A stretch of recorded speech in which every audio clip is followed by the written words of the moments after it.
Hi, this is Kim. Welcome back to the channel. Well, as you can see, I'm at SS Street, New Jersey Transit Station. But the story is not about New Jersey Transit today.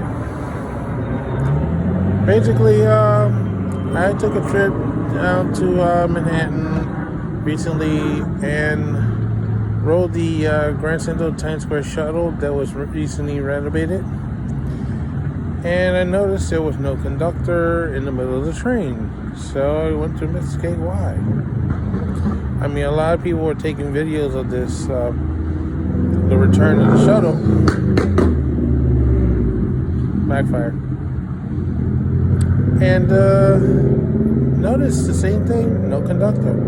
What's going on? Well, I found the answer, and apparently New York City Transit is playing dirty politics again with the trains. So, enjoy the video and the shocking discovery I made. And I don't know what I'm going to do about it.